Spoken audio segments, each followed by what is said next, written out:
მოგესალმებით განაცემაში ქალის ხმა დღეს ვსაუბრობთ დეზინფორმაციაზე, დეზინფორმაცია, რომელიც ბოლო პერიოდში მიმდინარე მოვლენების ფონზე განსაკუთრებით პრობლემაა, ვრცელდება როგორც გენდერული დეზინფორმაცია, ასევე დეზინფორმაცია ევროინტეგრაციის შესახებ. სწორედ ამ საკითხებზე უნდა ვისაუბროთ დღევანდელ განაცემაში და ჩვენი სტუმარი გახლავთ მაიკო დვალიშვილი. მაიკო არის სამოქალაქო განვითარების ახალგაზრდული ცენტრის პროექტის ერთ-ერთი მონაწილე. მოგესალმებით, მადლობა რომ იღებთ გადაცემას. გამარჯობა, მოგესალმებით, მივესალმებით თქვენს მაყურებელს. მადლობა მოწვევისთვის და ამ შესაძლებლობისთვის. დიახ. როგორც აღნიშნეთ, დეზინფორმაციაზე მინდა რომ ვისაუბროთ, მაგრამ მანამდე რომ დავიწყოთ და უფრო თვალსაჩინო რომ იყოს ახალგაზრდებისთვის და არა მხოლოდ მაყურებლისთვის, რომ ვისაუბროთ მაგალითად რა შესაძლებლობები მოაქვს ევროპული ინტეგრაციას განსაკუთრებით ახალგაზრდებისთვის და მის დადებით მხარეებზე. კი, ევროპული ინტეგრაცია აქტუალური საკითხია და მნიშვნელოვან თემას წარმოადგენს ჩვენი ქვეყნისთვის. ევროინტეგრაცია ახალგაზრდებს თავისუფლებს მრავალმხრივ შესაძლებლობას. პირველ რიგში მინდა აღვნიშნო, ეს არის განათლების საკითხი. ახალგაზრდებს შეუძლიათ მრავალგაცვლით პროგრამაში მიიღონ მონაწილეობა. ეს არის Erasmus+ გაცვლითი პროგრამები, უნივერსიტეტებში მობილობა, სხვადასხვა მათთვის სასურველ უნივერსიტეტები აირჩიონ და ჩააბარონ, გააგრძელონ უმაღლესი აკადემიური განათლების მიღება. მე მაქვს გამოცდილება გასულ წლებში ვიყავი ტალინში ერთ-ერთ გაცვლით პროექტში ბულინგის და ძალადობის თემაზე, სადაც ადგილობრივი გამოცდილების გაზიარება მოხდა და ვიმაღლე კვალიფიკაცია ამ მიმართულებით. მთავარი არის ახალგაზრდები იყვნენ ინფორმირებულნი ამის შესახებ. დღეს ციფრული სამყარო გვაძლევს შესაძლებლობას უამრავი ინფორმაცია ზიარდება, მოიკვლიონ, მოიძიონ ეს, გადაამოწმონ ინფორმაციები, შეაჯერონ ერთმანეთს და ასე მიიღონ გონივრული გადაწყვეტილება. ანუ ამით იმის თქვა მინდა, რომ პირველი უნიკალური შესაძლებლობა რაც არის, ეს არის ხარისხიანი განათლება მიიღონ ევროპულ ქვეყნებში, კვალიფიკაცია აიმახონ, რაც მათ პიროვნულ განვითარებას შეუწყობს ხელს და დაეხმარებათ პროფესიულ წინსვლაში. და მის ევროპული ინტეგრაცია, ევროინტეგრაცია გვთავაზობს ეკონომიკურ სტაბილურობას. მოგეხსენებათ, რომ ჩვენი არაერთი ეროვნული პროდუქტი გადის უცხოურ ბაზარზე. ეს ახალისებს ადგილობრივ წარმოებას. უამრავი მეწარმე გვყავს, ვინც თავის შექმნილ პროდუქტს ყიდის უცხოურ ბაზარზე, რაც განაპირობებს მათ ფინანსურ სტაბილურობას, ხელსაყრელ შესაძლებლობას აძლევს, რომ კიდევ უფრო გააფართოვონ თავიანთი ბიზნესი და ამით მიაღწიონ კეთილდღეობას როგორც თავად, ასევე ქვეყნისთვის იყოს ეს სიკეთის მომტანი. ძალიან ხშირად მოგვისმენია, განსაკუთრებით ბოლო პერიოდში მიმდინარე მოვლენების ფონზე, არაერთი დეზინფორმაცია და ნარატივი ვრცელდება ევროპულ ინტეგრაციაზე. თქვენ რა მოგისმენიათ, ასე ვთქვათ, რა მითები და მინდა რომ დაუპირისპიროთ, ვთქვათ, აი ამ მითებს თქვენი პოზიცია. არაერთი დეზინფორმაცია მსმენია ევროინტეგრაციის თემასთან მიმართებით. პირველ რიგში ეს არის ევროპული ღირებულებები არის ცუდი, საფრთხის შემცველი ჩვენი ქვეყნის განვითარებისთვის, თითქოს თუ ევროპულ ღირებულებებს დავნერგავთ, ეს გამოიწვევს ერის გადაგვარებას, რაღაც ნეობის დაცემას, ჩვენი ტრადიციების და კულტურის მოშლას. მე ვფიქრობ, რომ ვინც ადამიანები, ვინც ამას იმეორებენ, არ არიან ინფორმირებულნი, არაუდ გააზრებული საერთოდ რა არის ევროპული ღირებულება. ჩვენ კარგად უნდა გვესმოდეს, რომ ევროპული ღირებულება პირველ რიგში მოიაზრებს კანონის უზენაესობას, დემოკრატიას, ადამიანის უფლებების აღიარებას და დაცვას, ტოლერანტობას, მიმღებლობას, ჰუმანურობას და კაცთმოყვარეობას, რა თქმა უნდა, თანასწორობასაც. თუ ჩვენ ევროპულ ღირებულებებს კარგად გავითავისებთ, გავიაზრებთ პირველ რიგში ეს რა არის და რატომ გვინდა ჩვენი ქვეყნისთვის, რა თქმა უნდა, დაგვეხმარება გავხდეთ უფრო უკეთესნი, ვიდრე დღეს ვართ და გააღრმავებს ურთიერთობას ევროპულ სახელმწიფოებთანაც. გარდა ამისა, სხვა დეზინფორმაცია ვრცელდება ასეთი თითქოს ჩვენ ვიცით, რომ საქართველოს ტერიტორიის 20% ოკუპირებულია რუსეთის მიერ და მაშინ როცა ასეთი რეალობა გვაქვს ოკუპირებული ტერიტორიის მოცემულობის ფარგლებში, თითქოს ჩვენ ვერ შევალთ ევროინტეგრაცია, ვერ გავხდებით ევროკავშირის წევრი ქვეყანა.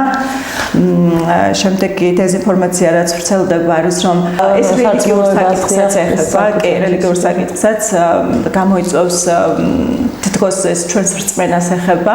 უნდა აღნიშნოს, რომ ეს მცდარი ინფორმაცია, რადგან ევროპის ქვეყნებში არის ბევრი ისეთი ქვეყანა, რომლებიც მოსახლეობა მართლმადიდებელი ქრისტიანები არიან, დაახლოებით თუ არ ვცდები ევროკავშირში ასეთი 40 მილიონამდე არის და პირიქით ხელს უწყობს ევროპული ღირებულებები ჩვენი ქვეყნის განვითარებას, ევროინტეგრაციისგან გადადგმული ნაბიჯები არის ჩვენთვის სიკეთის მომტანი, რელიგიურ იდენტობას არ შლის ეს პირველ რიგში, არამედ უფრო მეტად განამტკიცებს, აყალიბებს ჰარმონიულ ურთიერთობებს ქვეყნებს შორის და ამკვიდრებს ურთიერთპატივისცემას. გარდა ამისა, დეზინფორმაცია რაც ვრცელდება ევროკავშირის თემაზე, თითქოს ყველა სახის ადგილობრივი წარმოებული პროდუქტი ვერ შევა ევროკავშირში და ვერ გაიყიდება. ყველა მეწარმეს, ვინც ევროკავშირის მიერ გზავნილ სტანდარტებს და კრიტერიუმებს აკმაყოფილებს, აბსოლუტურად ყველა შეუძლია თავის წარმოებული ეროვნული პროდუქტი გაყიდოს და ამით თვითონაც ნახოს სიკეთე ცხადია. თუ ჩვენ ევროინტეგრაციისგან ნაბიჯებს გადავდგამთ, თითქოს სხვა სახელმწიფოებთან სავაჭრო ურთიერთობებს მოვშლით, ევროკავშირი ჩვენ არ გვაქცევს მარწუხებში, ასე რომ ვთქვათ, და არ გვიზღუდავს, ჩვენ შეგვიძლია აქტიური სავაჭრო ეკონომიკური ურთიერთობები გქონდეს როგორც ევროკავშირის ქვეყნებთან, ასევე სხვა ქვეყნის წარმომადგენლებთანაც. ეს საკმაოდ მნიშვნელოვანი საკითხი იყო, რაც გააჟღერეთ, იმიტომ რომ განსაკუთრებით ამ რეგიონში რაღაცა ნოსტალგია არის რუსული ბაზრის და ისინი ფიქრობენ ხოლმე ხშირად, რომ აი ჩვენ ევროპის ბაზარზე არ მიგვიწვდება ხელი და ასე. მნიშვნელოვანი საკითხი იყო უვიზო მიმოსვლაც, ამან კიდევ უფრო მეტად ხელი შეუწყო, წინ გადადგმული ნაბიჯი იყო ასოციირების შეთანხმება უვიზო მიმოსვლა, რადგან ვიზა ლიბერალიზაციის შედეგად ჩვენ ვსარგებლობთ იმ სიკეთეებით, როგორც არის მობილობას გადასვლა სხვა უნივერსიტეტებში სასწავლებლად, ასევე სავაჭრო ურთიერთობების გაზრდა. ეს საკითხი მოიაზრებს გარდა ამისა აქტიურ კულტურათა გაცვლას, ვიზის აღება მოგეხსენებათ გარკვეულ სირთულეებთან არის დაკავშირებული, მაგრამ უვიზო მიმოსვლის შემოღებამ კიდევ უფრო მეტად გაზარდა მობილობა და გაამარტივა პროცედურულად ამ ქვეყნებს შორის ურთიერთკავშირი. დიახ, და დეზინფორმაციაზე ვსაუბრობ და აუცილებლად უნდა ვისაუბროთ გენდერულ დეზინფორმაციაზეც. ეს არის ერთ-ერთი პრობლემური საკითხი დღეს, განსაკუთრებით ეს მიმდინარე აქციების ფონზე ქალების მიმართ ვრცელდება არაერთი დეზინფორმაცია, ნარატივი, ბულინგი და ასე შემდეგ. თქვენ რას დაუპირისპირებთ და რამდენად თვლით, რომ არის პრობლემა და რა დეზინფორმაცია მოგისმენიათ? ქალებთან დაკავშირებით ზოგადად ყოველთვის იყო პრობლემა გენდერული დეზინფორმაცია და ხშირად ხდება ხოლმე მე ეს გენდერული დეზინფორმაცია სტერეოტიპების ჩამოყალიბებას უწყობს ხელს და მე ჩვენ ვიცით რომ ეს სტერეოტიპები ძალადობის ხელშემწყობიც არის ხოლმე. ჩვენ საზოგადოებაში გენდერულ სტერეოტიპები არაერთი ვრცელდება. პირველ რიგში მიმდინარე აქციებზე უამრავი გოგონა არის ქალბატონი, რომელიც აქტიურობს ხმა აიმაღლა ამ პრობლემის წინააღმდეგ და აქტიური ბევრი თანამოაზრეები ყავთ მათ და ჩვენც მხარს ვუჭერთ ცხადია, რადგან მათ აქვთ გააზრებული ევროპული ღირებულება, იციან რა სიკეთეებს მოგვიტანს ეს ჩვენ და აუცილებელი არის პირველ რიგში გააზრება ჩვენს ქვეყანაში რა მძიმე ეკონომიკური თუ სხვა მძიმე მდგომარეობა შექმნილი და ქალების როლი მეტად გამორჩეული და აქტიური არის. გენდერული სტერეოტიპები თითქოს ქალმა არ იცის, არ არის ინფორმირებული რაღაცა განსაკუთრებული იარაღებს აწებებენ მათ, დისკრედიტაცია ხდება მიზანმიმართულად.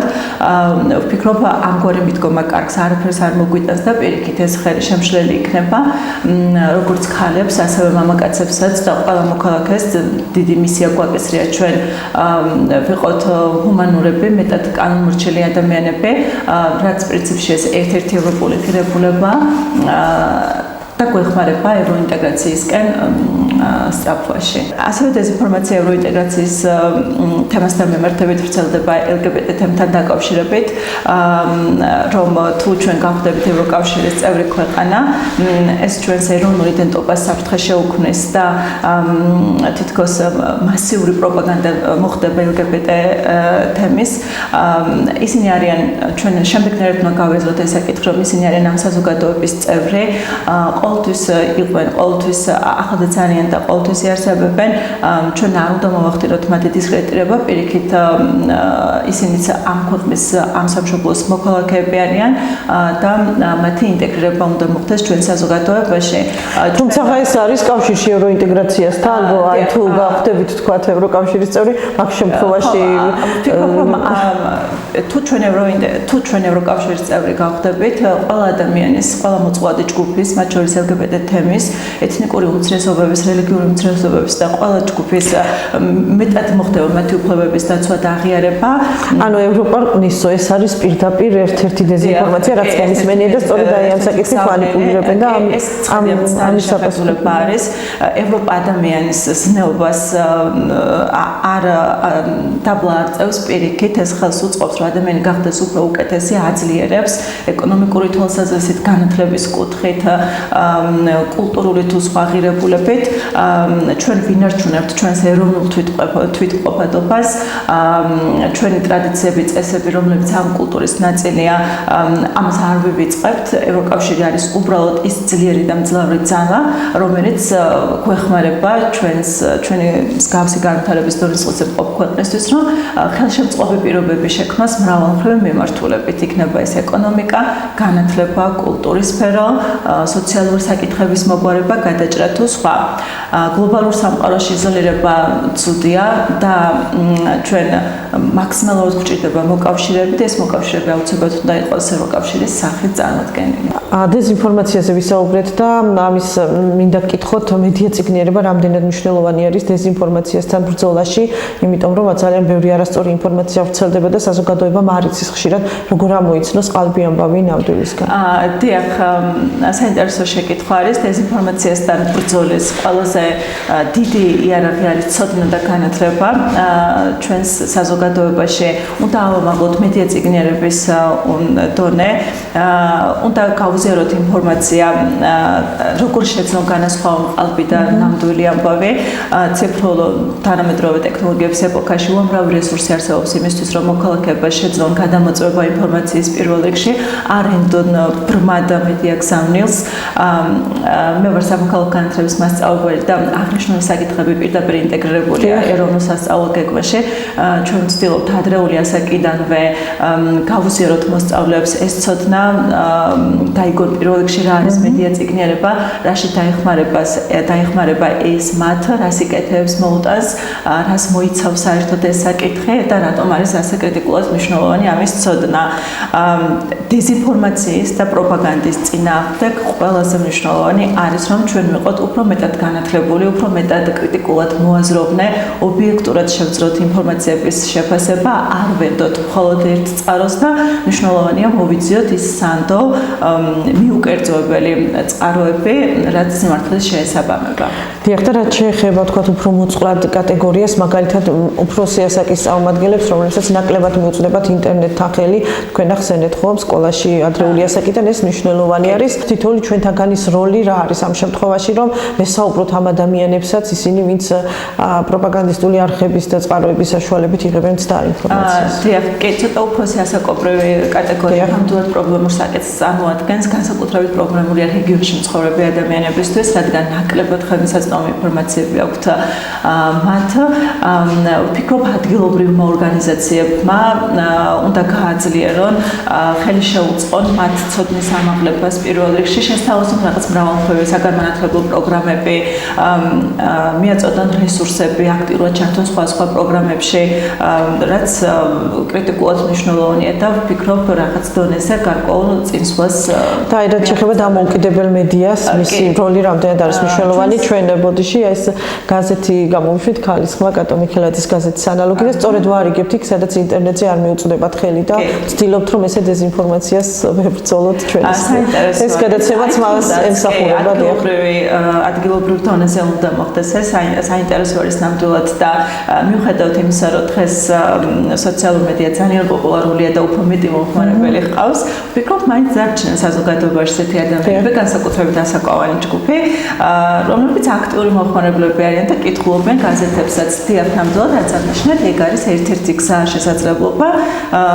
გაიცნონ ინფორმაციას, გადაამოწმონ შემდეგ ეს წყაროები და მაქსიმალურად კრიტიკულად აღიქვან და შეხედონ ამ საკითხს, არ ენდონ ბრმად, რაც მთავარია, არ დაიჯერონ, რადგან ეს არის ძალიან დამანგრეველი და საფრთხის შემცველი ჩვენი საზოგადოებისთვის. დიახ, და ბოლოს პროექტზე უნდა გკითხოთ, თქვენ ახორციელებთ პროექტს, რომელიც სწორედ მედია ციგნიერებას ეხება, რომ მოგვიყვეთ რა არის მიზანი და რა აქტივობები განახორციელოთ. დიახ, ჩვენ აღნიშნულმა თავში აღნიშნეთ ეს ორგანიზაცია საქართველოს განვითარების სამოქალაქო განვითარების ახალგაზრდული ცენტრი ახორციელებდა პროექტს დეзინფორმაციის თემატიკაზე.